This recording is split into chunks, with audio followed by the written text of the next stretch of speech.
Bassini for Pro Boxing Fans here with none other than world-renowned trainer Peter Fury. Peter, another weekend comes, another fight week for yourself, another fighter involved. How are you, sir? I'm good. Looking forward to the fights, same as everybody else. All the hard work's done. Weigh-in tomorrow, got the press conference out of the way, get the weigh-in out of the way, and for me, I'm just interested in getting in the ring. I like can't wait for it to start. Let's talk about the main attraction, Savannah Marshall, fighting her WBO middleweight title defense. Just talk to me about Savannah, how much it's been difficult for her in a way that she's had to win a world title behind closed doors, not in front of fans, but this time around, there's going to be people there shouting her name. It'll be fabulous, there'll be 11,000 people there. It's a sellout, I'm told, so it's going to be a really good atmosphere. So I'm looking forward to it. Savannah is as well.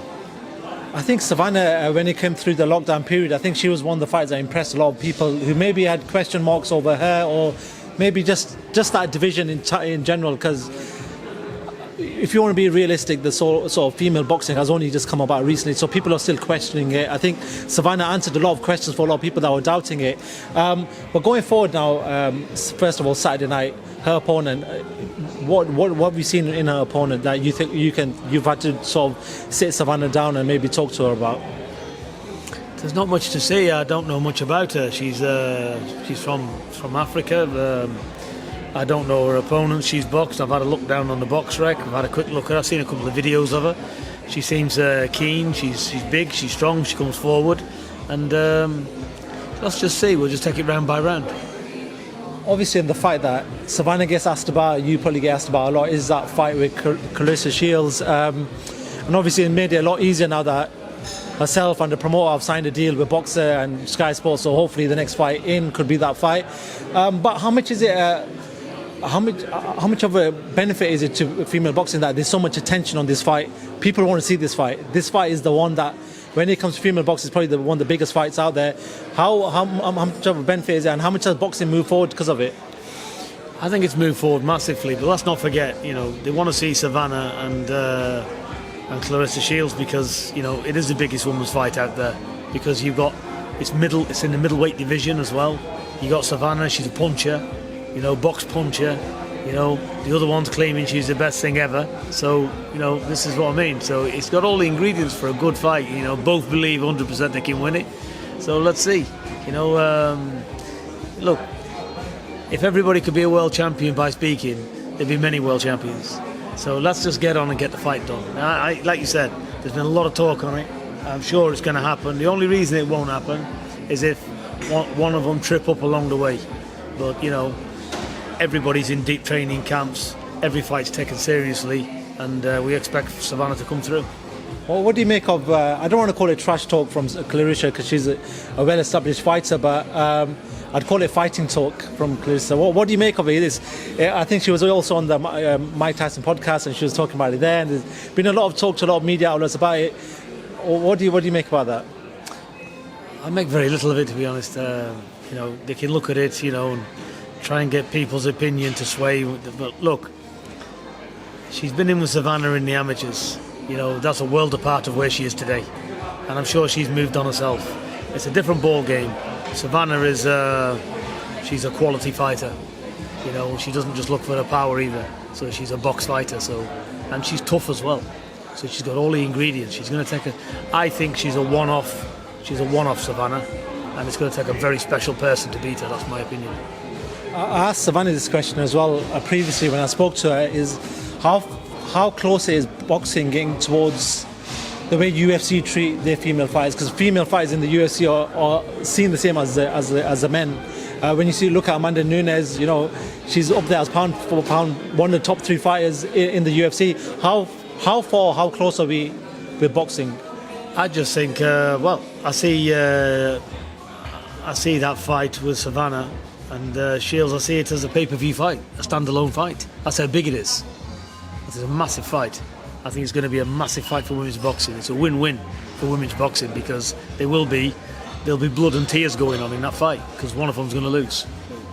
Let's move on to your son, Hughie. And one thing I've noticed about Hughie, it just seems like he's been about forever, but he's really young. He's still very young in his game.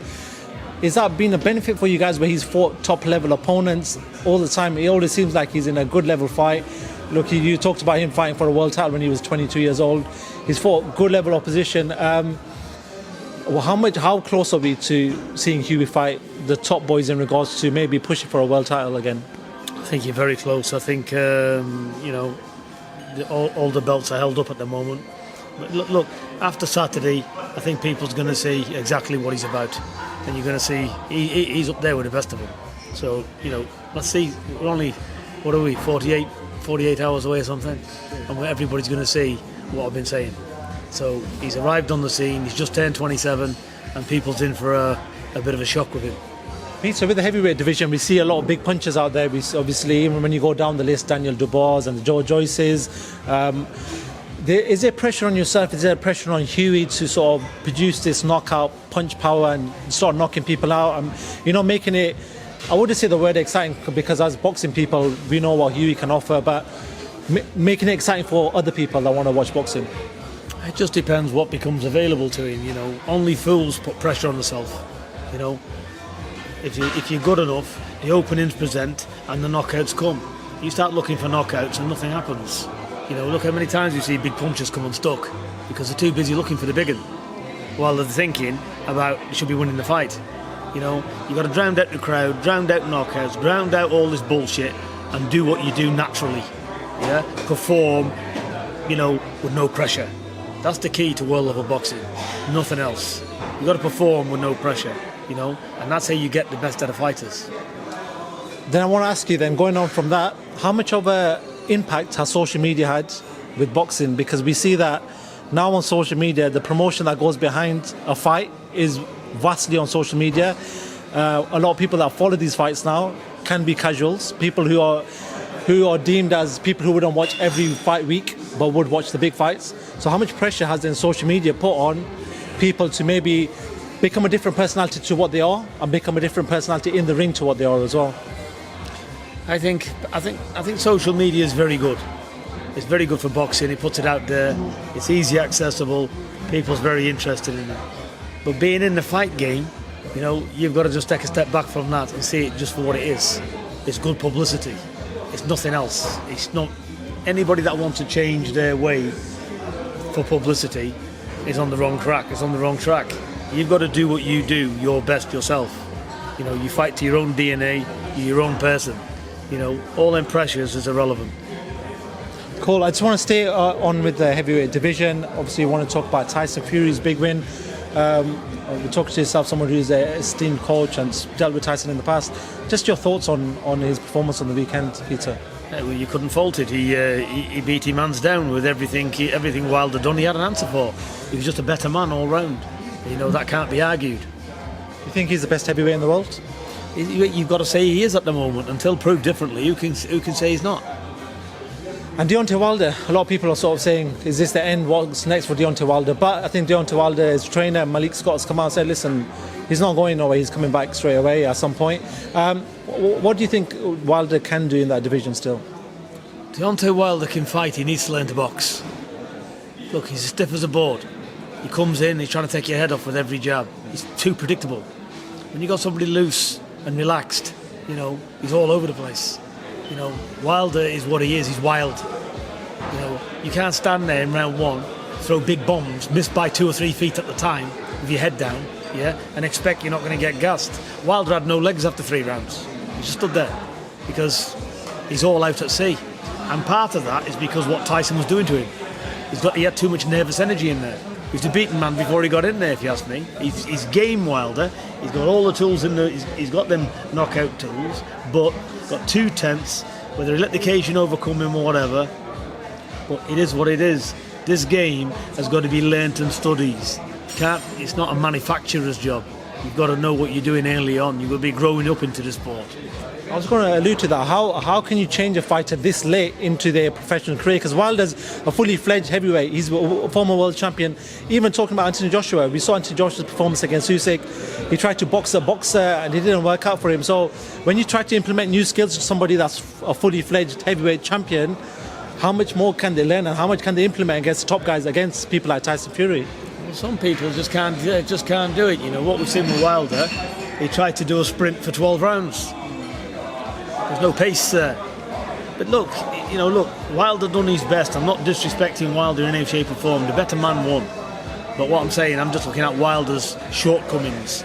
Look, Wilder is dangerous when he thinks people's wary of his power. But when you bring it to Wilder and you slip and slide him up and down, and Wilder knows he's in a fight, you can see the confidence draining out of his face. Because there's no plan B there.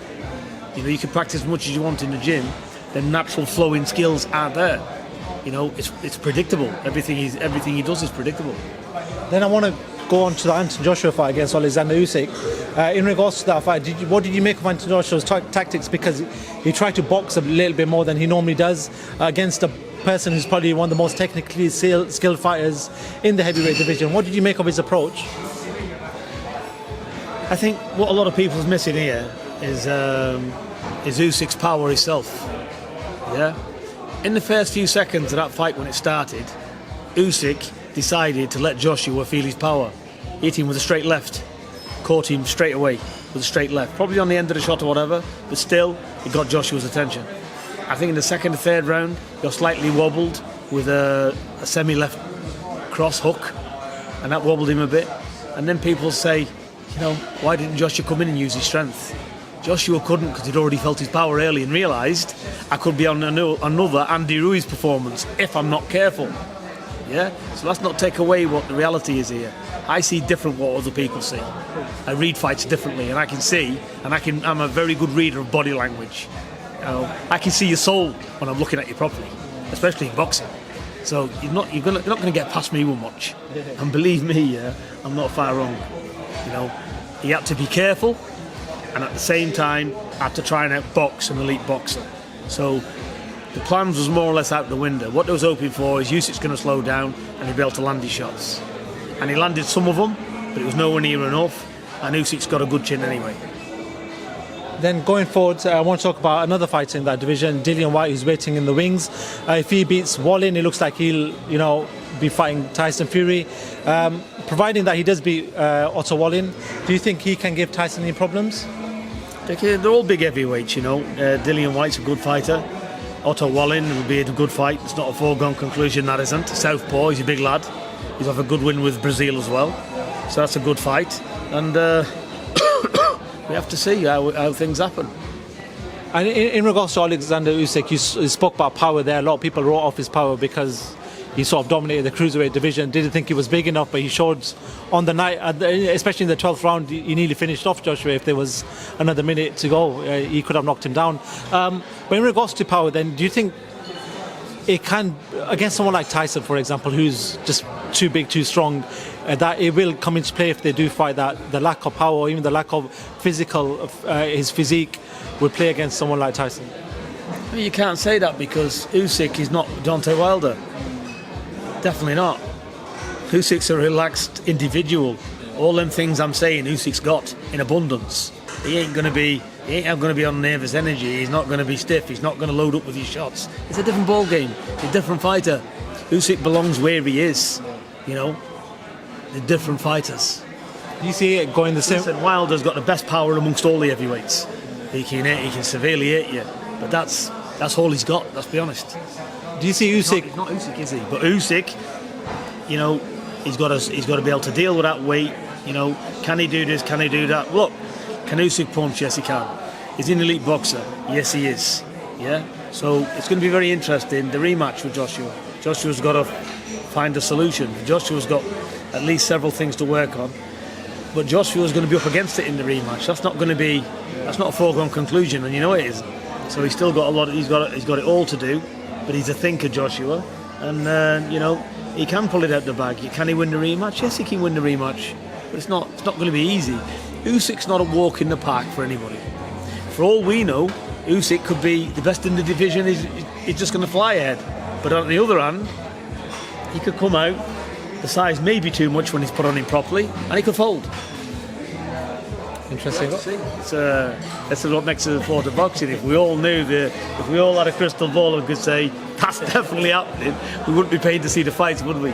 The reason why I ask you, Peter, is because you know boxing inside out more than a lot of people do. That's why I have to ask you these questions. I've got a general good idea, but the things what worked against Wilder isn't going to work against Usyk. Let's put it that way. Yeah, and what Usyk done with Joshua won't work against Tyson, will it? You see what I'm trying to say to you? It's all different. In regards to that style then, that Ukrainian style that Lomachenko and Usyk have pulled out and they are performing on big stages, what do you put that down to? Is it natural ability? Is it learning from young? What would you say is a few purposes on why that their natural ability or their ability is so high? It's just that skill set, Usyk's been around a long time in the amateurs. He's done everything. Don't forget, he's an Olympic gold medalist as well. He's a cruiserweight unified world champion. They don't get credentials any higher, do they? Done great things. So these are top-notch fighters. They're right up there. That's what you get. It's no more than that. They're dedicated and they do well, and they all need massive respect. But it'd be disrespectful for me to sit here and say everybody's going to walk through anybody, because that's not the case. These fighters need the respect they're getting. Look, Usyk could lose in the rematch. It's not a foregone conclusion, that isn't. If Joshua gets his game plans right, he can turn it up.